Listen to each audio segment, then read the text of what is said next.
الحمد لله حمدا كثيرا كما أمر ونشهد أن لا إله إلا الله وحده لا شريك له في الخلق والأمر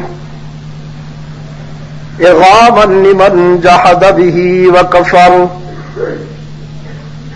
ونشهد أن سيدنا وسندنا محمدا عبده ورسوله المبعوث إلى الأسود والأحمر لتتميم مكارم الأخلاق لا يخلق نبي ولا رسول بعده ولا أمة بعد أمته ولا شريعة بعد شريعته ولا كتاب بعد كتابه صلى الله تعالى عليه وعلى آله وأصحابه الذين هم خلاصة العرب الأرباع وخير الخلائق بعد الأنبياء وهم كالنجوم في السماء للاهتداء والاقتداء وهم مفاتيح الرحمة ومصابيح الغرر. أعوذ بالله من الشيطان الرجيم. بسم الله الرحمن الرحيم. هذا كتابنا ينطق عليكم بالحق. وقال الله تعالى في مقام آخر: إن ينصركم الله فلا غالب لكم وإن يخذلكم فمن ذا الذي ينصركم من بعده وعلى الله فليتوكل المتوكلون. صدق الله مولانا العظیم. خدا در انتظار حمد مانیست، محمد چشم بر راہ سنانیست. محمد حامد حمد خدا بس، خدا مدافرین مصطفیٰ بس. محمد استنی خواہم خدا را، خدایا از تو حب مصطفیٰ را. اللہم صلی علی محمد وعلی آل محمد كما صليت على إبراهيم وعلى آل إبراهيم إنك حميد مجيد. اللهم بارك على محمد وعلى آل محمد كما باركت على إبراهيم وعلى آل إبراهيم إنك حميد مجيد. ارباب علم و دانش، محترم بزرگوں، عزیز دوستوں، اولاً آج 8 دسمبر سن 2001 عیسوی ہم راولپنڈی پاکستان میں دعوت و تبلیغ کی نسبت سے جمع ہیں. تراویح میں قرآن کریم کی سماعت کی تکمیل اللہ مبارک فرمائے، اور میں دعا کرتا ہوں کہ قرآن کریم آپ کے دل میں بھی جگہ حاصل کر لے.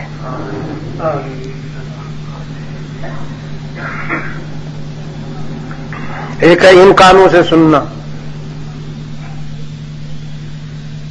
گوش گل، اور ایک ہے اس کے کانوں سے سننا، گوش دل.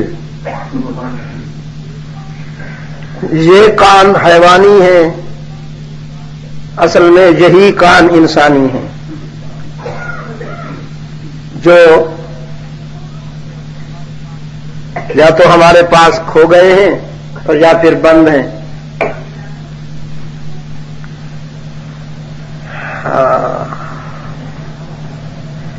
علامہ مرحوم کہتے ہیں تیرے ضمیر پہ جب تک نہ ہو نزول کتاب، گرہ کشا ہے ناراضی نہ صاحب کشاف. اس وقت تک بات بنے گی نہیں جب تک کہ قرآن تیرے دل پہ نہیں اترے گا. نماز کا بھی یہی حال ہے. ہم تن کے نمازی ہیں، ابھی تک من کے نمازی نہیں بنے. مسجد کے آداب کو بھی ملحوظ نہیں رکھتے، اور پھر سچی بات یہ ہے کہ ہمیں نماز میں وہ لذت کہاں محسوس ہوتی ہے. جو صحت مند لوگوں کو ہوا کرتی. بیمار تو سیب کھائے کڑوا لگتا ہے اور صحت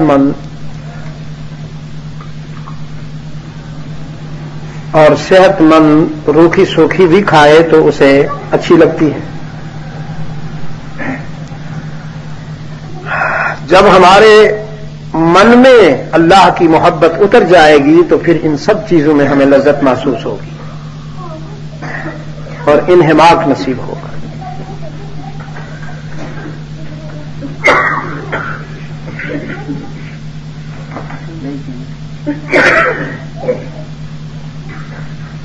اللہ اکبر.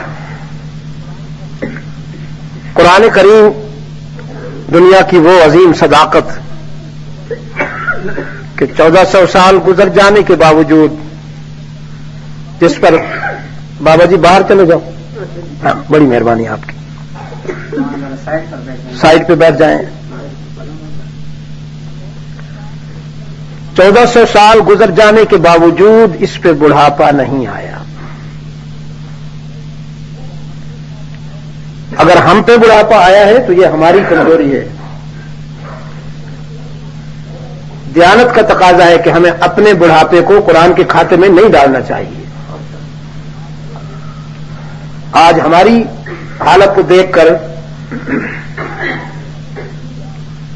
مغربی میڈیا قرآن کو تانا دیتا ہے, یہ ان کی شقاوت ہے, سنگ دلی ہے.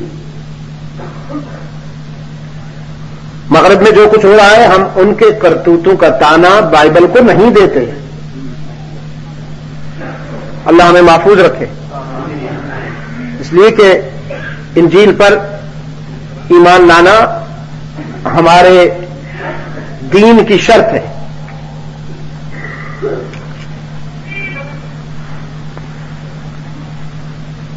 اللہ پر, ملائکہ پر اور تمام انبیاء اور رسول پر اور آسمانی کتابوں پر ایمان لانا ہمارے دین کی شرائط میں سے ہے.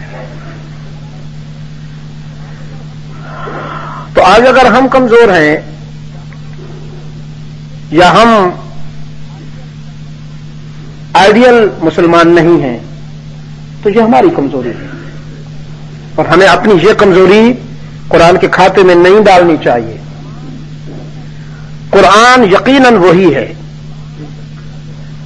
ہاں ہم وہ نہیں ہیں. جو قرآن کے پہلے مخاطب تھے وہ ہم نہیں ہیں. مجھ سے یورپ میں ایک نوجوان نے بڑی بے چینی سے پوچھا تھا کہ قرون اولیٰ کے مسلمانوں کے ہاتھ میں بھی قرآن تھا, ہمارے ہاتھ میں بھی قرآن ہے, لیکن ان کا یہ حال تھا کہ ان کا حکم تو ہوائیں مانتی تھی, دریا مانتے تھے,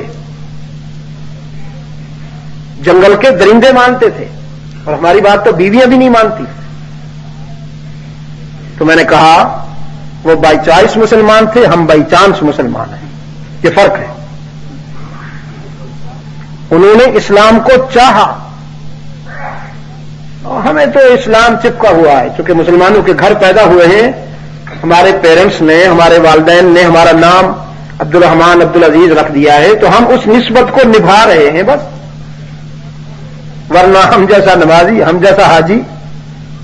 میں نے اس دن پتہ نہیں کہاں کہا کہ ایک نابینے کو جو چلتے ہوئے کسی نے دھکا لگایا تو اس نے کہا حاجی صاحب معذوروں کو تو ذرا دیکھ لیا کرو. اس نے کہا تجھے یہ کس نے بتایا کہ میں حاجی ہوں, کیسے پتہ چل گیا؟ اس نے کہا جی ایک کم ہی حاجی اندر ہے, جڑے معذوروں نے بھی معاف نہیں کر دے, انہوں نے بھی ٹھوکر لاندے رہنا. یہ ہمارا کام ہو گیا, یہ ہماری شناخت ہو گئی, تو یہ ہماری کمزوری ہے. قرآن کریم وہی ہے جس نے ترکوں کو شہپیر بنایا. اس میں کوئی شک نہیں کہ قرآن کریم وہی ہے جس نے بکریوں کے چرواہوں کو وارث تخت و تاج کیا. سیدنا عمر فاروق رضی اللہ تعالی عنہ جب ان کی سلطنت کی حدود 22 لاکھ مربع میل سے زیادہ تھی, 22 لاکھ مربع میل سے زیادہ تھی, اور عدل و انصاف کا یہ عالم تھا کہ درندے بھی ایک دوسرے کے ساتھ زیادتی نہیں کرتے. انسان تو دور کی بات ہے.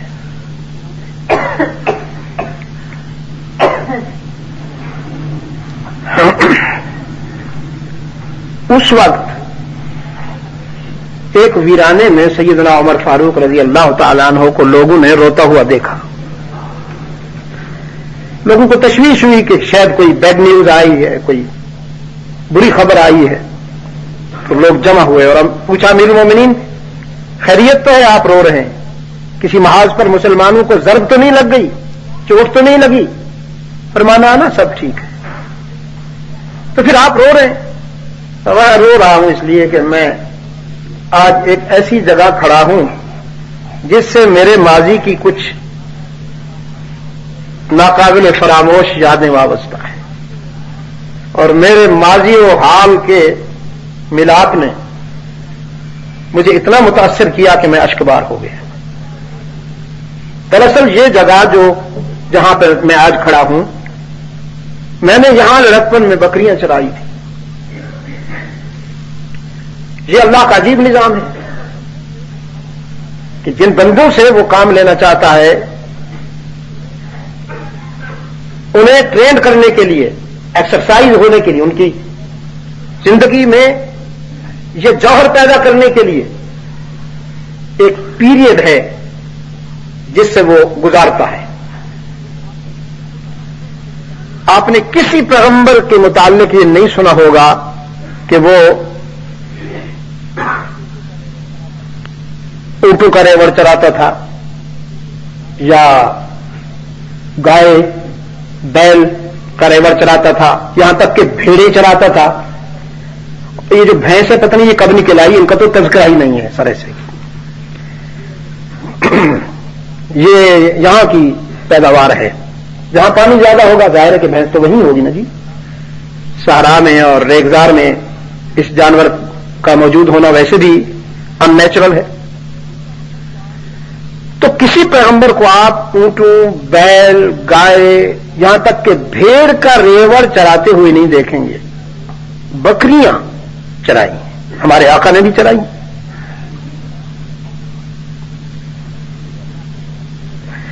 اس میں اللہ کی حکمت یہ ہے کہ بکری جو ہے طبعاً شوق ہے, جتنی چھوٹی سی ہے اتنی شوق ہے. آپ دیکھتے ہیں نا کہ اگلی دو ٹانگیں اٹھا کر بیری کے پتے کھاتی ہے. آپ کی دیوار پر ایسے ڈسپلن کے ساتھ چلی جا رہی ہے کہ آپ کا دل دھک دھک کرتا ہے, کم وقت گرے گی تو ہڈی پسلی ایک ہو جائے گی, لیکن وہ چلی جا رہی ہے.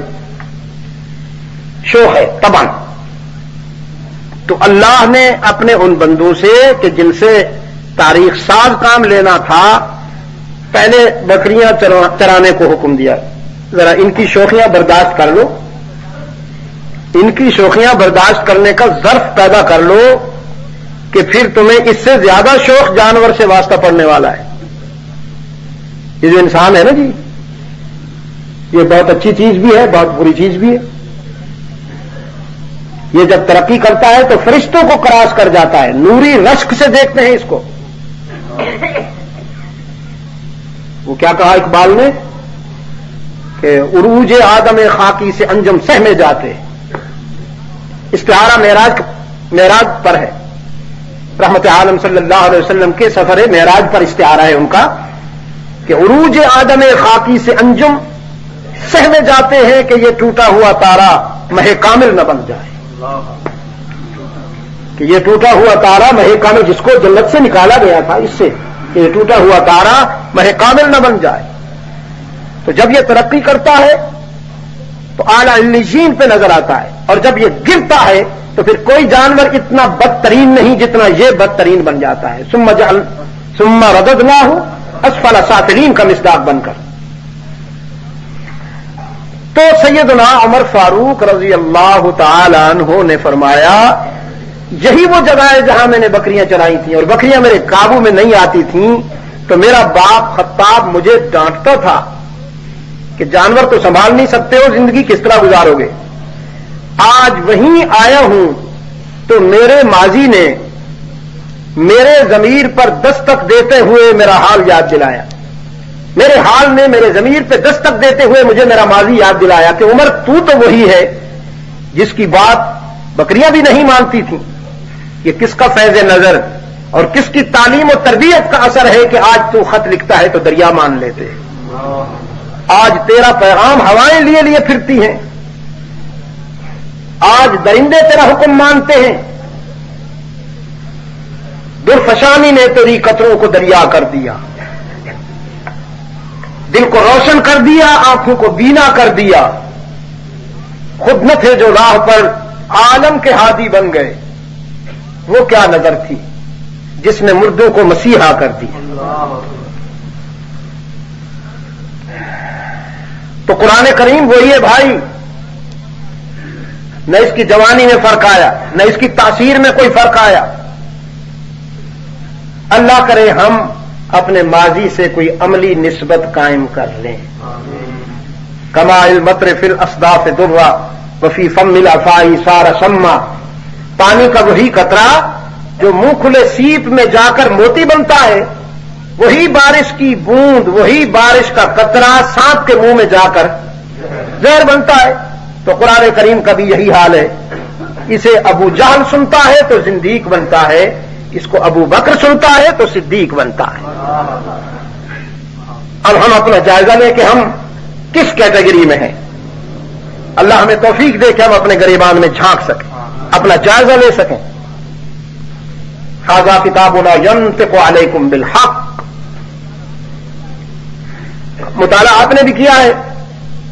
ایک نالائق طالب علم کی حیثیت سے میں بھی مطالعہ کرتا رہتا ہوں, اور ادیان عالم کا مطالعہ کیا ہے. میں نے تقریباً 33 وزٹ کیے ہیں یو کے انگلینڈ کے, 33 سفر کیے. اب انہوں نے 1996 سے مجھ پر پابندی لگا رکھی. میں نے کہا پہچانا تو ہے لیکن ذرا دیر سے, بہت پہلے لگنی چاہیے تھی, اس لیے کہ وہاں اس کے کرم سے ہم نے بہت سارے اللہ کے بندوں کے دل میں قرآن کی صداقتیں اتاری, اور بے شمار لوگوں کو اللہ تعالی نے ہدایت نصیب فرمائی. تو میں جب بھی وہاں جاتا رہا ہوں, وہ جو انٹرنیشنل میوزیم ہے ان کا, یہ بات میں صرف اس لیے نہیں کہہ رہا ہوں کہ ایک مسلمان ہوں اور قرآن کریم کے ساتھ میری جذباتی وابستگی ہے. دیانتاً یہ بات میں عدل و انصاف کی کسوٹی پر کہہ رہا ہوں, بالکل نیوٹرل ہو کر, کہ دنیا کی کوئی کتاب اس معیار پر پوری نہیں اترتی جس معیار پر قرآن پورا اترتا ہے. آپ اس سے باتیں تو کیجئے. ھذا کتابنا ینطق, ھذا کتابنا ینطق. یہ جو ہماری کتاب ہے تمہارے پاس, یہ تو باتیں کرتی ہے, بولتی ہے. تم اس سے پوچھو تو صحیح. اوہو, تم نے تو صرف چومنے پر اور رنگین غلاف سے لپیٹ کر, جس طرح قبروں کو لپیٹ کے رکھتے ہو اپنے مفادات کے لیے, اپنی مارکیٹ بنانے کے لیے, قرآن کو بھی اسی طرح تم نے لپیٹ کر الماری میں سجا کے رکھ دیا. اس سے باتیں تو کرو, اس سے پوچھو کہ کیا نام ہے آپ کا. یہ جواب دیتا ہے, خود جواب دیتا ہے. فرمایا بل ہوا قرآن مجید, میرا نام قرآن مجید ہے. پوچھئے کہاں سے آئے ہو, تیرا وطن کہاں ہے, کس جگہ سے آئے ہو یہاں ہمارے پاس. یہ خود جواب دیتا ہے فی لوح محفوظ, لوح محفوظ سے آیا ہوں. کون لایا ہے تجھے, یہ خود بولتا ہے نزل بہ الروح الامین, روح الامین کے ذریعے لایا گیا. کس موسم میں آئے ہو, کب آئے ہو. یہ بولتا ہے شہر رمضان الذی انزل فیہ القرآن ہدی للناس وبینات من الہدی والفرقان. میں رمضان میں اتارا گیا ہوں. اب یہ جو رمضان اور قرآن ہے یہ لازم و ملزوم, اور اس کے لازم و ملزوم ہونے کی سب سے بڑی دلیل یہ ہے کہ جو ہی ہلال رمضان طلوع ہوتا ہے بغیر کسی بغیر کسی دنیاوی ارینجمنٹ کے، بغیر کسی انسانی انتظام کے قرائے ارض پر قرآن گونج اٹھتا ہے، بے ساختہ قرآن گونج اٹھتا ہے۔ آپ تو بحمدللہ مسلمان ہیں، مسلمانوں کا ملک، یہاں پر معاشرہ ہمارا اپنا، سوسائٹی ہماری اپنی، یہ اور بات ہے کہ چھاپ کسی اور کی ہے، اور ہم جنس بدلنے کی بھی کوشش کر رہے ہیں اپنی، کہ دور سے انگریز نظر آئے۔ اللہ تعالیٰ ہمارے حال پہ رحم کرے، اور ہمارا یہ جو کمپلیکس ہے، ہماری جو احساس کمتری کی بیماری ہے، اللہ دور فرما دے۔ میں نے پوری دنیا کا مطالعہ کیا، کسی جگہ کوئی مجھے پاگل انگریز نہیں ملا جو آپ کے لباس میں ہو۔ اللہ کے گھر میں بیٹھا ہوں، پوری دنیا میں آپ کے لباس میں مجھے کوئی انگریز نہیں ملا۔ ایک ہم ہیں، نیا سوٹ نہیں بنا سکتے تو لنڈے سے ہی جا کے لے لیتے ہیں، لیکن چپکاتے اپنے ڈھانچے پہ وہی ہیں۔ تو ہمارا اپنا ملک، ہماری اپنی سوسائٹی، ہماری اپنی شناخت، اللہ تعالی ہمیں اس پر شکر کی توفیق عطا فرمائے، اور یہ نعمت اللہ تعالی ہمیشہ کے لیے ہماری نسلوں کے لیے بھی یہ نعمت باقی رکھے۔ آزادی بہت بڑی نعمت ہے بھائی، اور اتنی آسانی سے نہیں ملی آپ کو نعمت، جوئے خون سے گزرے ہیں آپ، خون کے دریا سے گزرے ہیں، تب جا کے اللہ نے آپ کو یہ نعمت عطا فرمائی ہے۔ جلتا ہے جن کا خون چراہوں میں رات بھر، ان غمزدوں سے پوچھ کبھی قیمت سحر۔ شاملی کے شہداء سے اور بالا کوٹ کے شہداء سے جا کے پوچھئے کہ آزادی کے حصول میں کیا کرنا پڑتا ہے۔ تو لیکن وہ ممالک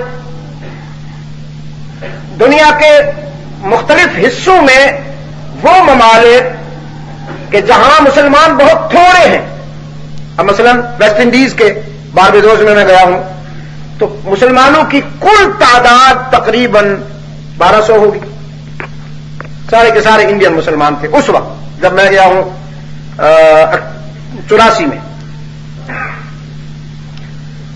تو 1200 مسلمان تھے کل ویسٹ انڈیز میں، لیکن الحمدللہ 3 پرشکوہ مسجدیں تھیں، پرشکوہ خوبصورت مسجدیں، اور نمازیوں سے لبریز۔ پیرس میں اس وقت 200 سے زیادہ مسجدیں ہیں، صرف پیرس سٹی میں 200 سے زیادہ مسجدیں، پیرس 1 سے پیرس 20 تک۔ اچھا، یہ میں باضابطہ مسجدوں کی بات کر رہا ہوں، جو گھر میں لوگوں نے عبادت گاہیں بنا رکھی ہیں وہ علاوہ ہیں اس کے، جو مستقل مسجد کہلاتی ہے میں اس کی بات کر رہا ہوں۔ سن ڈینس میں تبلیغی مرکز ہے، جہاں سے بحمدللہ تعالی پورے یورپ کے لیے اور UK کے لیے جماعتیں آتی اور جاتی رہتی ہیں۔ خود میں نے کئی جماعتوں کو وہاں پر رخصت کیا اور ویلکم کہا، اور روزانہ اسلام قبول کرنے والوں کا ریشو 15 سے 20 کے درمیان ہے۔ ہر روز وہاں پر غیر مسلم آ کر اسلام قبول کرتے ہیں۔ متخان جو مر گیا ہے فراز کا صدر، وہ کہا کرتا تھا میں بھی کہ کچھ عرصے کے بعد میں بھی محمد متخان کہلاؤں، یعنی اسلام کی اشاعت کو اور مقبولیت کو دیکھ کر اس نے یہ بات کہی تھی۔ پوری دنیا میں قرآن کریم بے ساختہ گونج اٹھتا ہے، اور انسانی قلوب اس کتاب زندہ کی طرف متوجہ ہو جاتے ہیں۔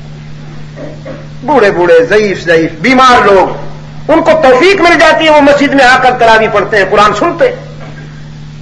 چھوٹے چھوٹے بچے جو عام حالات میں، خیر اب تو شب زندہ دار ہو گئی ہے ہماری نئی نسل، جب سے کیبل اور ڈش آئی ہے ہمارے نوجوان بڑے شب خیز ہو گئے، ساری رات جاگتے ہیں۔ میں نے کہا قرون اولیٰ کے مسلمان بھی اللہ کی یاد میں جاگا کرتے تھے، آج میرا نوجوان بھی جاگتا ہے۔ تو قرآن کریم سنائی دیتا ہے۔ چائنا میں اجتماعی عبادت بہت مشکل ہے، لیکن وہاں مسلمان بحمد اللہ تعالی ہوٹل کے کسی کمرے میں جمع ہو جاتے ہیں اور تراویح پڑھتے ہیں، خاموشی کے ساتھ کسی گھر میں، کسی کا گھر بڑا ہے تو وہاں جمع ہو جاتے ہیں، تراویح پڑھتے ہیں، آتے بھی ایک ایک دو دو ہیں اور جاتے بھی ایک ایک دو دو ہیں، اس لیے کہ اگر چار چار پانچ پانچ اکٹھے جائیں تو ان کو پھر ری ایکشن کا سامنا کرنا پڑتا ہے۔ رمضان اور قرآن لازم و ملزوم ہے۔ ان کی سب سے بڑی دلیل یہ ہے ہماری عملی زندگی میں کہ رمضان کا چاند جو ہی طلوع ہوا پوری دنیا میں قرآن کی گونج سنائی دی، اور اب تو جب سے دیکھیے جی بعض ناپسندیدہ ذرائع سے پسندیدہ نتائج بھی سامنے آ رہے ہیں سیٹلائٹ سے۔ حرمین کی تراویح جب سنائی دیتی ہے پوری دنیا میں تو ہزاروں لوگ اس کو دیکھ کر بھی مسلمان ہوئے۔ وہ جب ایک شخص آنکھیں بند کر کے پڑھ رہا ہے اور اس کے ابتدا میں لاکھوں کی تعداد میں لوگ کھڑے سن رہے ہیں تو غور سے دیکھتے ہیں اس کو، یہ گورے بہت غور سے دیکھتے ہیں کہ یہ کیا کر رہے ہیں۔ دنیا کی ہر کتاب کو پڑھنے کے لیے آنکھیں کھلی رکھنی پڑتی ہیں، یہ کون سی کتاب ہے جسے پڑھنے کے لیے آنکھیں بند رکھنی پڑتی ہیں؟ اس کو دیکھ کر وہ اتنے زیادہ متاثر ہوتے ہیں کہ جس کا مقدر اچھا ہوتا ہے، جس کے نصیب میں ہوتا ہے، اسے ایمان نصیب ہو جاتا ہے۔ فرمایا شہر رمضان الذی انزل فیہ القرآن، رمضان میں اتارا گیا ہوں، نام قرآن مجید ہے، لوح محفوظ سے آیا ہوں، جبرائیل لائے ہیں رمضان میں۔ اب مزید پوچھئے صرف رمضان نہیں، ہمیں وہ لمحہ بتائیے جس لمحے آپ آئے ہیں۔ فرمایا انا انزلناہ فی لیلۃ القدر وما ادراک ما لیلۃ القدر لیلۃ القدر خیر من الف شہر، لیلۃ القدر میں اتارا گیا۔ اور جانتے ہو لیلۃ القدر جو 1000 راتوں سے بھی افضل و محترم ہے، جس رات میں آیا اسے 1000 راتوں سے افضل بنا۔ الف شہر کا مطلب 1000 نہیں ہے، 1000 راتوں سے افضل بنا دیا۔ جس مہینے میں آیا اس مہینے کو سید الشہور بنا دیا۔ جس زمانہ میں آیا وہ خیر القرون بن گیا، جس امت کے لیے آیا وہ خیر الامم کہلائی، اور جس پیغمبر پہ نازل ہوا وہ امام الانبیاء ہوا، وہ سید المرسلین ہوا۔ پوچھئے کس پر اترے ہو؟ قرآن خود بولتا ہے نزل علی محمد وہو الحق، رحمت عالم صلی اللہ علیہ وسلم کے قلب اطہر پہ اتارا گیا ہوں، جو سچائی کا مینار ہے، حقانیت کا عالمی برہان ہے، جس کے دم سے پوری کائنات میں صداقت تقسیم ہوئی۔ نزل علی محمد وہو الحق۔ قرآن کہتا ہے مجھے دیکھو، ہر حرف پہ 10 نیکیاں ملتی ہیں، مجھے پڑھو، میں دل و دماغ کی گرانیاں اور غموم کو دور کرتا ہوں۔ یہ اپنے اپنے ذوق کی بات ہے اور پھر تجربے کی بھی۔ معلوم نہیں آپ کا کیا حال ہے، میرا حال تو یہ ہے کہ نہ کسی کی ملاقات سے اتنی تسکین حاصل ہوتی ہے اور نہ کسی اور بات سے اتنا اطمینان ملتا ہے جتنا قرآن سے تسکین اور اطمینان حاصل ہوتا ہے۔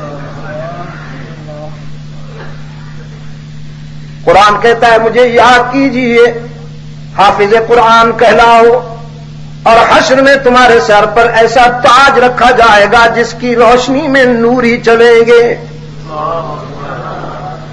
خوبصورتی کے ساتھ پڑھو تو قاری کہلاؤ، میری آبرو کے لیے لڑو تو غازی کہلاؤ، میری آبرو پہ جان دو تو شہید کہلاؤ۔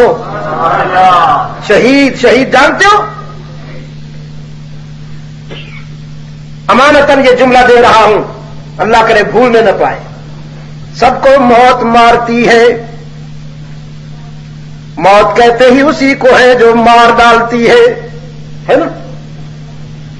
لیکن شہید وہ ہے جو موت کو مار ڈالتا ہے. شہید موت کو مار ڈالتا ہے، باقی سب کو موت مارتی ہے. ھذا کتابنا ینطق علیکم بالحق، یہ وہ کتاب ہے جو تمہارے ساتھ سچی باتیں بولتی ہے، سچی باتیں کرتی ہے. اس سے وابستہ ہو کر دنیا کے سب سے زیادہ ان پڑھ، دنیا کے سب سے زیادہ عالم بنے، بلکہ معلم بنے. جن سے بڑا ان پڑھ نہیں تھا کوئی، ان پڑھ کہہ رہا ہوں، جاہل نہیں کہہ رہا، جن سے بڑا ان پڑھ کوئی نہیں تھا. ان پڑھ کیا مطلب؟ میں ابھی مولانا سے باتیں کر رہا تھا کہ صحابہ میں سے کسی کے پاس آپ کو کتب خانہ نہیں نظر آئے گا. آج تو سب سے بڑا عالم اس کو کہتے ہیں، بڑا اسکالر اس کو کہتے ہیں، بڑا دانشور اس کو کہتے ہیں جس کے دائیں بائیں پیچھے کتابیں سجی ہوئی ہوں، روب جماتا ہے. پھر آپ چاہیں گے تو آپ کا جو امپریشن ہوگا، جو آپ کا تاثر ہوگا، وہ یہ ہوگا کہ وہ بہت بڑا عالم ہے، اتنی کتابیں ہیں. اور قرآن کہتا ہے کہ جس کا عمل کتابوں کے مطابق نہیں ہے، کمثل الحمار یحمل اسفارا، یہ کتابیں ایسی ہیں جیسے کتابوں کی بوری گدھے پہ لاد دی جائے تو گدھا عالم نہیں بن جاتا، گدھا ہی رہتا ہے. بھائی صرف کتابوں سے بات نہیں بنتی، دل کے سنورنے سے بات بنتی ہے، دل کے سنورنے سے بات بنتی ہے. صحابہ نے ایک کتاب کو پڑھا اور ڈوب کر پڑھا، قرآن کریم کو ڈوب کر پڑھا، تو پھر قرآن نے انہیں باقی تمام کتابوں سے مستغنی کر دیا. یہ بات بھی اپنی جگہ صحیح ہے کہ انہیں استاذ بھی ایسا ملا جو خود صاحب قرآن ہے، انہیں استاد بھی ایسا ملا جو صاحب قرآن ہے. مدرسہ بیت اللہ ملا، مدرسہ بیت اللہ ملا، نصاب کلام اللہ ملا، استاد رسول اللہ ملا، ممتحن اللہ ہوا. اسی نے ان کو لقب حزب اللہ دیا. اب یہ حضرات صحابہ کی انفرادی سعادت ہے جس میں ان کا کوئی مقابلہ نہیں کر سکتا کہ ان کے استاذ جیسا کسی کا استاذ نہیں، ان کے نصاب جیسا کسی کا نصاب نہیں، ان کے مدرسے جیسا کسی کا مدرسہ نہیں، ان کے ممتحن جیسا کسی کا ممتحن نہیں، ان کے خطاب جیسا کسی کا خطاب نہیں. اس لیے ان کی تقدیر جیسی کسی کی تقدیر نہیں، ان کے مقدر جیسا کسی کا مقدر نہیں. باقی سب جنت کے تمنائی ہیں. سچ کہتا ہوں، راول پنڈی کے روشن ضمیروں، جنت اصحاب رسول کی تمنائی، سب جنت کے آرزو مند ہیں، جنت ان کی آرزو مند ہے کہ انہوں نے قرآن کریم کو رسمن نہیں عزمن اپنے اوپر طاری کیا، قرآن میں فنا ہو گئے. پھر قرآن کا یہ وعدہ ہے کہ جب تم مجھے اپناؤ گے تو میں تمہیں دنیا اور آخرت میں سربلند کروں گا. یہ وعدہ ہے اس کا. فرمایا ان ینصرکم اللہ فلا غالب لکم وَإِن يَخْذُلْكُمْ فَمَنْ ذَا الَّذِي يَنصُرُكُم مِّن بَعْدِهِ وَعَلَى اللَّهِ فَلْيَتَوَكَّلِ الْمُتَوَكِّلُونَ. قرآن کریم نے یہ فکر عطا فرمایا، یہ اعتماد عطا فرمایا، یہ قوت عطا فرمائی کہ اللہ اگر تمہارا حامی و ناصر ہے تو دنیا کی کوئی طاقت تمہیں نقصان نہیں پہنچا سکتی، مگر شرط یہ کہ تم بھی اسی کے بنو. کیا کہا جی؟ والذین جاہدوا فینا لنہدینہم سبلنا. جو ہمارا بنے گا ہم اس کے بنیں گے، جو ہمارا بنے گا ہم اس کے بنیں گے. اذکرونی اذکرکم، تم مجھ سے پیار کرو میں تم سے پیار کروں. تو غزوہ بدر رمضان المبارک کی 17 تاریخ کا غزوہ ہے، اور ملت اسلامیہ کی عسکری تاریخ کا حرف آغاز، امت مسلمہ کی عسکری تاریخ کا حرف آغاز، پہلا قدم غزوہ بدر. اس کے متعلق رب العالمین فرماتے ہیں وَلَقَدْ نَصَرَكُمُ اللَّهُ بِبَدْرٍ وَأَنْتُمْ أَذِلَّةٌ، اللہ نے تمہیں بدر میں نصرت عطا فرمائی، کامیابی عطا فرمائی، جبکہ تم تھوڑے سے تھے، 313 تھے، اور مقابلہ تھا ہزاروں سے. وہ مسلح یہ نہتے 313 جنگی ساز و سامان کا یہ حال ہے کہ صرف 2 گھوڑے، 6 تلواریں، 6 زرہیں، جنہیں وہ تلوار کا وار روکنے کے لیے ایک قسم کی ڈیفنس شیلڈ جو سینے پر اور بازو پر پہن لی جاتی ہے، تلوار اس پر اثر نہیں کر سکتی، اور 8 تلواریں، بس اللہ اللہ خیر صلی اللہ، 6 زرہیں، 8 تلواریں، 2 گھوڑے، بس اللہ اللہ خیر صلی اللہ، باقی اوپر رب العالمین عرش پہ اور فرش پہ رحمت للعالمین. صورتحال یہ ہوئی کہ مشرکین پہلے سے آ چکے تھے بدر میں، انہوں نے پسندیدہ جگہ کا انتخاب کر لیا، ہموار زمین، اس پر انہوں نے پڑاؤ کیا. صحابہ کرام رضوان اللہ علیہم اجمعین بعد میں تشریف لائے تو ان کو ٹیلے پر ٹھہرنا پڑا، ریت کا ٹیلا. اچھا، جو بدر میں پانی کی جگہ تھی کنواں کا، ایک عرصہ تک رہا، اس پہ بھی مشرکین نے قبضہ کر لیا. یہ بھی بڑا سنگین مسئلہ تھا. تعداد میں وہ زیادہ، یہ کم. وہ پہلے سے موجود ہے، مطمئن ہے، پرسکون ہے. صحابہ ابھی آئے ہیں، تھکے ہوئے ہیں اور شدید گرمی میں سفر کیا ہے، اس کے اثرات ہیں. اچھا، ان کے پاس ساز و سامان ہے، ان کے پاس ساز و سامان نہ ہونے کے برابر ہے. اب اللہ کی مدد کا آپ انداز دیکھیں. فرمایا یغشیکم النعاس امنۃ من، تھکے ہوئے تھے نا، اذ یغشیکم النعاس امنۃ من، تھوڑی دیر کے لیے بغیر کسی تمہید اور تیاری کیے اللہ نے ان پر نیند مسلط کر دی، کھڑے کھڑے. اب نیند کے لیے تو آدمی ارادہ کرتا ہے، خوابگاہ میں جاتا ہے، بستر پہ لیٹتا ہے، جوانی میں جلدی جلدی سے آ جاتی ہے، اور ہماری عمر میں تو پھر نیند کو بلانا پڑتا ہے، پتہ نہیں کمبخت کہاں چلی گئی ہوتی ہے. دل چاہے تو آ جاتی ہے، نہیں تو ڈھونڈیے، پوری رات ڈھونڈیے اسے.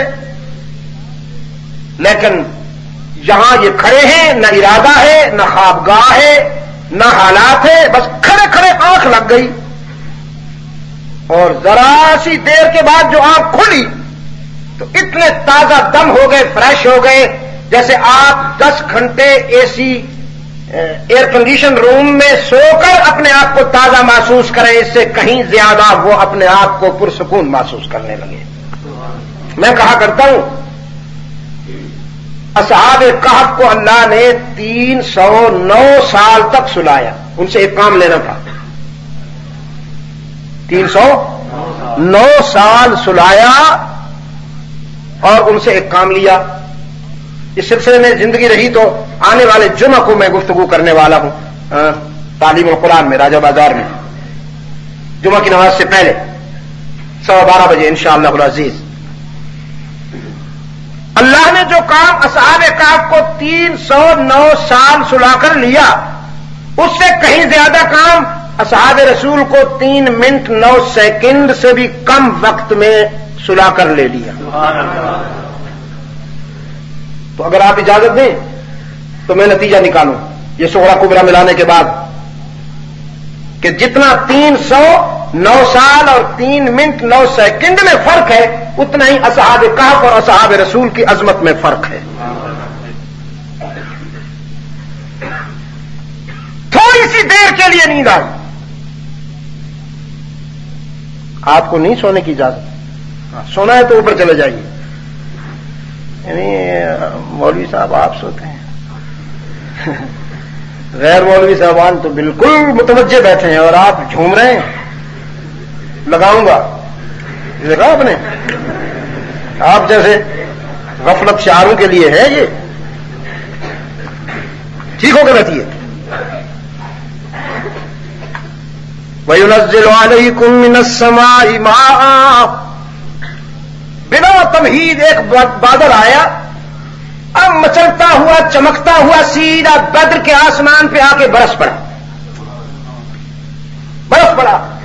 لِيُطَهِّرَكُم، بارش کی وجہ سے گرد و غبار دھل گئی، جسم دھل گئے، صاف ہو گئے، اور دل و دماغ پاکیزگی محسوس کرنے لگے. ایک کام اور بھی ہوا، ریت جم کر پختہ ہو گئی. ریت کی فطرت ہے نا، جب اس پانی پڑتا ہے تو وہ جم جاتی ہے، سخت ہو جاتی ہے.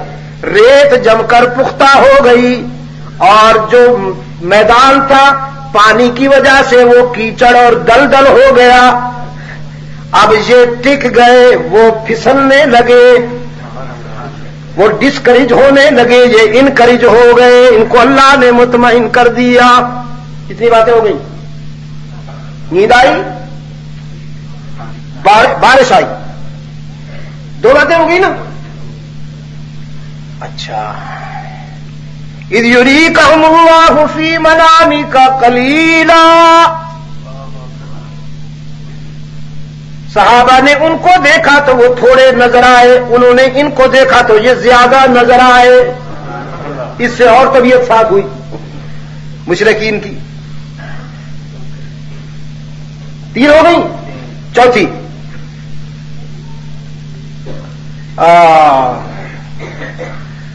ملائکہ نازل ہوئے. کیا الفاظ قرآن کریم کے؟ یمددکم ربکم بثلاثۃ آلاف من الملائکۃ منزلین. یمددکم ربکم، اللہ نے تمہیں ملائکہ کے تازہ کمک بھیج کر نصرت بھیجی. فرشتوں سے کہا آج بشری لباس پہن لو، ہو تو نوری، تمہارا مقام تو سبوح قدوس، سبوح قدوس یہی ہے نا. لیکن آج انسانی لباس میں فرش پہ اتر جاؤ اور بدر میں محمد کے غلاموں کے ساتھ شامل ہو جاؤ. فرشتے آ گئے.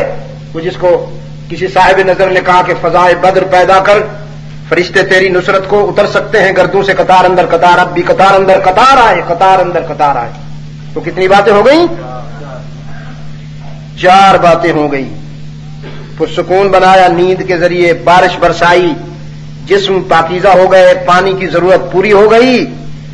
وہ ان کو کم، یہ ان کو زیادہ نظر آئے، اور نوری آئے، فرشتے آئے. سب سے اہم اور بڑی مہربانی، سب سے اہم اور بڑا کرم، رحمت عالم صلی اللہ علیہ وسلم محو دعا ہو گئے اور رب العالمین کے حضور عرض کیا میرے معبود، یہ میری 13-14 سالہ محنت اور تربیت کا ثمر ہے، اور اگر آپ اجازت دیں تو میں موازنہ کروں. نبی کی 1 سال کی محنت امت کی 100 سالہ محنت سے بھی زیادہ وزنی. اگر اللہ کوئی ترازو اپنے ہاتھ میں لے لے، بے مثال ہاتھ میں لے لے، تو امت کی 100 سال کی محنت کے مقابلے میں پیغمبر کی 1 سال کی محنت کا وزن زیادہ ہو جائے. الہ العالمین 13-14 سالہ محنت کی اور تربیت کا یہ میرا ثمر ہے. تیری توحید کے علم بردار ہیں، میری رسالت و ختم نبوت کے علم بردار ہیں، ان کو اگر نقصان پہنچا تو تانا دیں گے بت کے مسلم کا خدا کوئی نہیں۔ بیٹھے، لیکن میں سمجھ رہا ہوں ایک سوال ہے، اس کا جواب دے کے بات ختم کروں گا۔ اور اس دعا کے ساتھ رحمت عالم صلی اللہ علیہ وسلم رو بھی رہے ہیں، بے ساختہ آنسو جاری ہیں، اور انہماک کا یہ عالم کہ چادر جو تھی وہ کندھوں سے ڈھلک گئی، کندھوں سے چادر ڈھلک گئی۔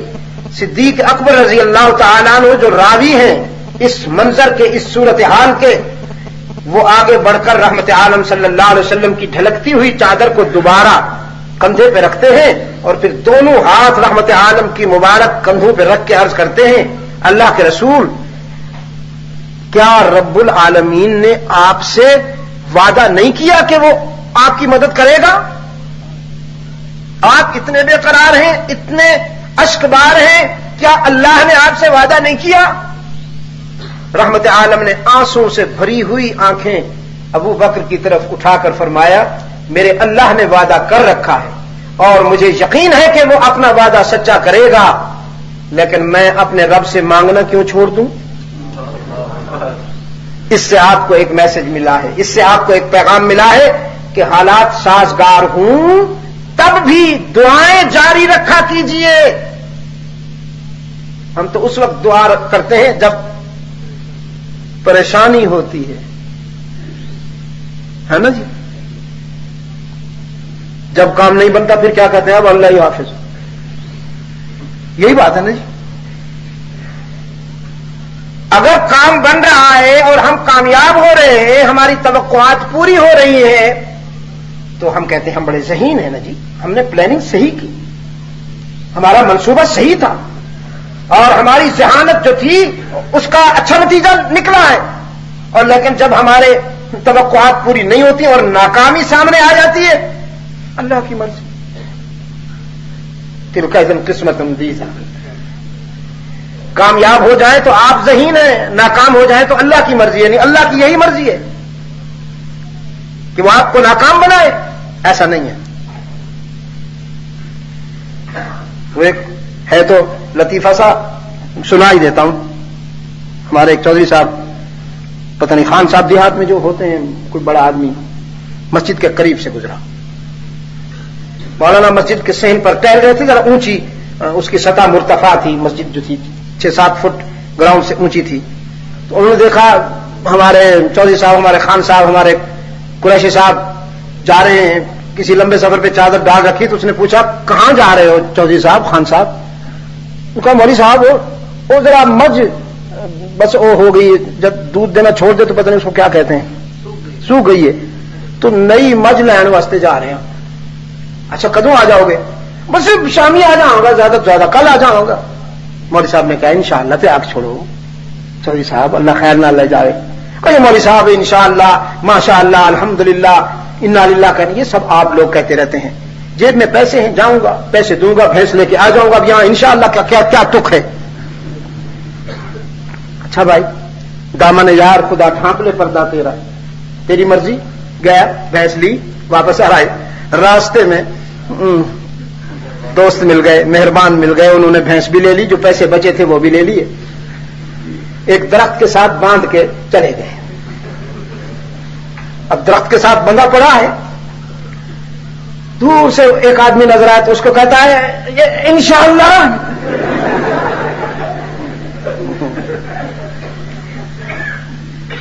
اب وہ اس بیتکی انشاءاللہ کو سن کر قریب آیا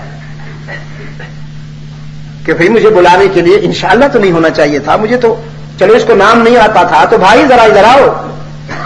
آیا تو دیکھا بندہ پڑا ہے، کھولا، اس نے کہا کس نے باندھا، کیا ہوا؟ کہتا ہے بس جی انشاءاللہ اب میں جاتا ہوں، مجھے روکو نہیں۔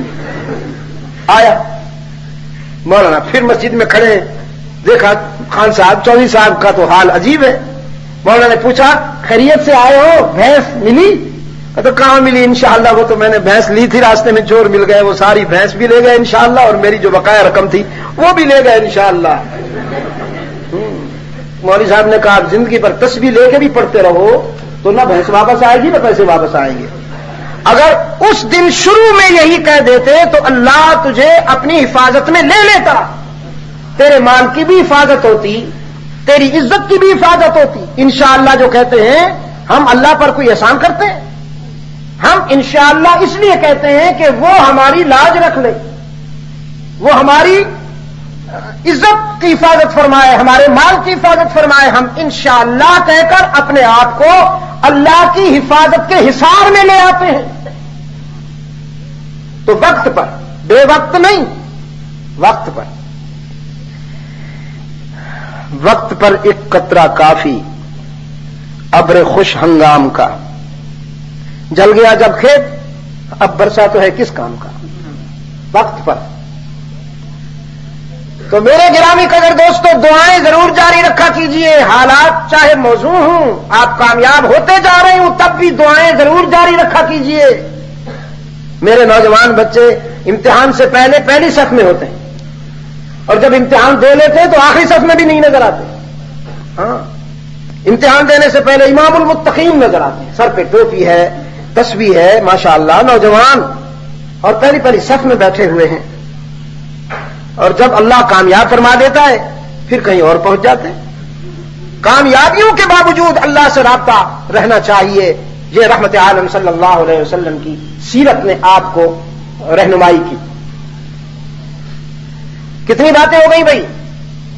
نیند آئی, بارش آئی, وہ نگاہ میں کم یہ زیادہ نظر آئے, ملائکہ اترے, 4, ہاں دعا ہوئی 5. اب رحمت عالم صلی اللہ علیہ وسلم میدان میں تشریف لائے, صفیں آراستہ ہوئی, مجاہدین کی صفیں آراستہ ہوئی.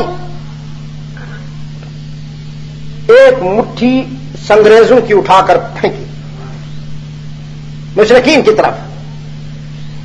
رب العالمین نے فرمایا وما رمیت اذ رمیت ولکن اللہ رما. یہ مٹھی اگرچہ آپ کے ہاتھ سے پھینکی گئی ہے, ہاتھ تیرے ہیں, فنکشن میرا ہے. وما رمیت اذ رمیت ولکن اللہ رما. یہ سنگریزے آپ نے نہیں, تیرے رب نے پھینکے ہیں. وہ سنگریزے کیا تھے؟ وہ تو ایٹمی ذرات کی طرح ان کی آنکھوں میں پڑے, اور مجاہدین نے بغیر کسی تکلف کے کامیابی حاصل کی. ينصركم الله فلا غالب لكم وإن يخذلكم فمن ذا الذي ينصركم من بعده وعلى الله فليتوكل المتوكلون. اب آپ کے ذہنوں میں جو سوال ہے میں اس کی طرف آتا ہوں کہ قندھار میں کیا ہو گیا, کابل میں اور جلال آباد میں کیا ہو گیا. میں نے پرسوں بھی ایک بات کہی تھی وہاں بلالی مسجد میں, اس بات کو دہراتا ہوں کہ کبھی ہم خالد جانباز ہوتے ہیں, کبھی ہم حسین ابن علی ہوتے ہیں. خالد جانباز ہونا ہی جیت نہیں ہے, حسین ابن علی ہونا بھی جیت ہے. ام حسبتم ان تدخلوا الجنہ ام حسبتم ان تدخلوا الجنہ ولما يأتكم مثل الذين خلوا من قبلكم مستهم البأساء والضراء وزلزلوا حتى يقول الرسول والذين آمنوا معه متى نصر الله ألا إن نصر الله قريب. تم یہ سمجھتے ہو کہ تمہاری خواہشات کے مطابق کامیابی یوں مل جائے گی, اور راہ محبت میں چلنے والوں پر جو پہلے وقت گزرا ہے تم پہ نہیں آئے گا. انہیں تو جھنجھوڑا گیا, راہ محبت میں ان کا امتحان لیا گیا, آزمائشیں ہوئیں, اتنی آزمائشیں ہوئی کہ پیغمبر کی زبان پر یہ لفظ آ گئے اللہ کی مدد کب آئے گی. نبی کی زبان پر یہ الفاظ آ گئے کہ اللہ کی مدد کب آئے گی. رب العالمین نے فرمایا لا ان نصر اللہ قریب، اللہ کی مدد تو قریب ہے لیکن وہ تمہاری خواہشات کی پابند نہیں ہے، اس کی حکمت کے مطابق آئے گی۔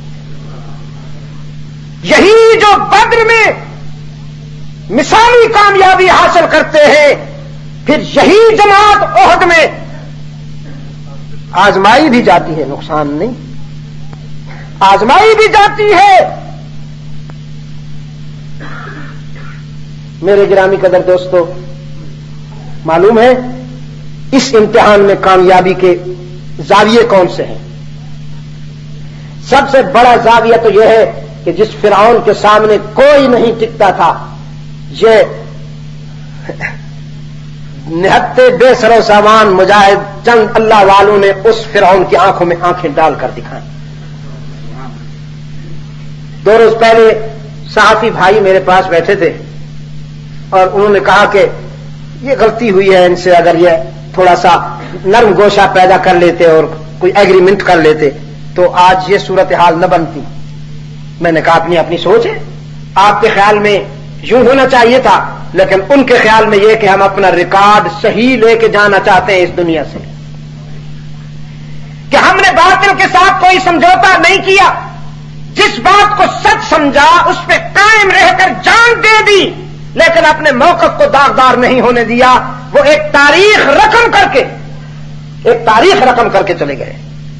5 سال تک انہوں نے ایک نظام دکھایا، 5 سال تک میں اللہ کے گھر میں بیٹھ کر یہ باتیں کر رہا ہوں۔ میرے کچھ دوست ہیں سفارتی حلقے میں، باہر کی دنیا کے لوگ ہیں، یورپ کے سفیر ہیں، انہوں نے اعتراف کیا کہ ہم حیران رہ گئے، ہمارے لیے بہت بڑا سرپرائز تھا کہ ہم کابل سے قندھار تک اور جلال آباد سے خوست سب علاقوں کا مطالعہ کرتے رہے، ہمیں کہیں بد امنی نہیں ملی، عورتوں کی عزت محفوظ ہے، لوگوں کے گھر میں ان کے زیورات محفوظ ہیں، نہ کوئی ڈاکہ ہے، نہ چوری ہے، نہ رہزنی ہے۔ یہ کیا لوگ ہیں؟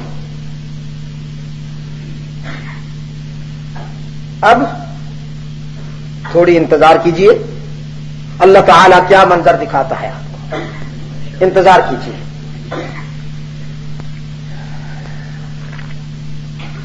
باقی المیہ اپنی جگہ، وہ کلہاڑی کاٹ رہی تھی درخت کو تو لکڑی نے لوہے سے کہا تیرا قبیلہ اور ہے، میرا قبیلہ اور ہے، تو لوہا میں لکڑی، میں نے کیا بگاڑا ہے تیرا، کیوں کاٹتے ہو؟ تو کلہاڑی نے کہا میں نہیں کاٹ رہا ہوں تجھے، تیری اپنی جنس میرے اندر گھسی ہوئی ہے، وہی اٹھا اٹھا کے مارتی ہے، اگر وہ نکل جائے تو میں تیرا کچھ بھی نہیں بگاڑ سکتا۔ المیہ اپنی جگہ، ٹریجڈی اپنی جگہ، میں اسے تسلیم کرتا ہوں، لیکن ہمارے ہاں کامیابی کے معیار وہ نہیں ہیں جو مغرب میں ہیں۔ تو بچا بچا کے نہ رکھ اسے، تیرا آئینہ ہے وہ آئینہ کہ شکستہ ہو تو عزیز تر ہے، نگاہ آئینہ ساز میں۔ وہ تاریخ جھوٹ بولتی ہے، میں اس تاریخ کو اپنی تاریخ تسلیم نہیں کرتا جو تاریخ یہ کہتی ہے کہ حسین ہار گئے۔ رب العزت کی جلالت کی قسم کہ حسین ابن علی نے مثالی کامیابی حاصل کی ہے، مثالی کامیابی حاصل کی ہے۔ نسل انسانی ان کے کردار پر تا قیامت فخر کرتی رہے گی، اس لیے کہ وہ جھکے نہیں، اپنے موقف پر قائم رہ کر جان سے گزر گئے، لیکن موقف کو مجروح نہیں ہونے دیا۔ میں اسے کامیاب ہونے والوں کا امام کہتا ہوں۔ اس لیے قرآن کریم وہی ہے، اللہ ہمیں قرآن کریم کے ساتھ دوستی کرنے والوں میں شامل فرما دے۔ آپ نے تراویح میں سماعت مکمل کر لی، اب میری دعا ہے کہ اللہ آپ کو اس پر عمل کرنے والوں میں بھی شامل فرمائے۔ میں بہت شکریہ ادا کرتا ہوں، اتنی دیر تک آپ نے میری باتیں سماعت فرمائیں، اللہ اس ادارے کو بھی کامیاب فرمائے۔ یہ میری زندگی پر ایک کتاب ابھی آئی، کچھ میرے عالمی بیانات بھی ہیں اس میں، اور سورج کے ساتھ ساتھ جو میں نے سفر کیا بیجنگ سے سان فرانسسکو تک اور ہانگ کانگ سے پاناما تک، یہ سارے آپ کو مشاہدات اور تاثرات، میرے کچھ مقالہ جات جو انٹرنیشنل کانفرنسوں میں، کنونشنز میں نے پڑھے، خصوصاً انڈیا میں یہ آپ کو اندازہ ہوگا کہ انڈیا میں ہم جا کے کیا بات کرتے ہیں. کتنے نسخے ہیں؟ صرف 2 ہیں. اچھا ہاں بلالی مسجد میں جن دوستوں کو چاہیے ہوگا وہ لے سکیں گے. دعا فرما دو جی. ہاں کل نہیں پرسوں 24 رمضان کو 25ویں شب جامع مسجد فاروقیہ مسلم ٹاؤن میں نماز تراویح کے بعد حضرت شاہ صاحب کا خطاب ہوگا. 25ویں شب کو جامع مسجد فاروقیہ پرسوں کل نہیں پرسوں جامع مسجد فاروقیہ مسلم ٹاؤن میں نماز تراویح کے متصلاً بعد حضرت شاہ صاحب کا بیان ہوگا. اللهم صل على محمد النبي الأمي وعلى آله وأصحابه وبارك وسلم. ربنا آتنا في الدنيا حسنة وفي الآخرة حسنة وقنا عذاب النار. ربنا ظلمنا أنفسنا وإن لم تغفر لنا وترحمنا لنكونن من الخاسرين. لا تزغ قلوبنا بعد إذ هديتنا وهب لنا من لدنك رحمة إنك أنت الوهاب. اللهم احفظنا من كل بلاء الدنيا وعذاب الآخرة. اللهم احفظنا من كل بلاء الدنيا وعذاب الآخرة. وفقنا لما تحب وترضى وألف بين قلوبنا كما ألفت بين عبادك الصالحين. اللهم انصر الإسلام والمسلمين. اللهم اعز الإسلام والمسلمين واخذل الكفرة والمشركين. اللهم لعن الكفرة والمنافقين. اے اللہ عالم اسلام کی مدد فرما. فلسطین، افغانستان، کشمیر اور دنیا کے جس حصے میں مسلمان طاغوت کی سازشوں میں گھرے ہوئے ہیں اے اللہ ان کی مدد فرما اور طاغوت کی جارحیت سے ان کو نجات عطا فرما. پاکستان کو، ہمارے وطن عزیز کو یا رب العالمین امن و سلامتی کے ساتھ قرآن و سنت کے نظام کا گہوارہ بنا اور ہماری الہ العالمین آنے والی نسلوں کو ایک عادلانہ معاشرے سے ہمکنار فرما. یا اللہ ہمیں اور ہماری اولادوں کو ہر فتنے سے محفوظ و مامون فرما. تمام روحانی جسمانی بیماروں کو شفاء کاملہ عطا فرما. کچھ دوستوں نے اس سلسلے میں خاص طور پر دعا کے لیے کہا. میں رب العزت کے حضور دعا کرتا ہوں اللہ انہیں صحت کاملہ عطا فرمائے. ہم سب سے زیادہ روحانی بیمار ہیں. الہ العالمین تو اپنے کرم سے ہمیں شفاء کاملہ عطا فرما. ہماری جبین کو اپنے سجدوں سے آباد فرما اور ہمارے دل کو اپنے محبوب کی محبت سے آباد فرما. الہ العالمین ہماری خطاؤں کو، غلطیوں کو معاف فرما دے. ہم اپنی غلطیوں کے معترف ہیں. ہم اپنی خطاؤں کے معترف ہوتے ہوئے تجھ سے تیرے کرم کی درخواست کرتے ہیں. فیصلے ہمارے اعمال کے مطابق نہیں اپنے فضل کے مطابق فرما. اے اللہ ہمیں دنیا میں فریب دیے، ہمیں نفس نے دھوکے دیے، ہم ہلاکت کے کنارے پہ کھڑے ہیں. اگر تو کرم نہ کرے تو ہمیں کون بچا سکتا ہے؟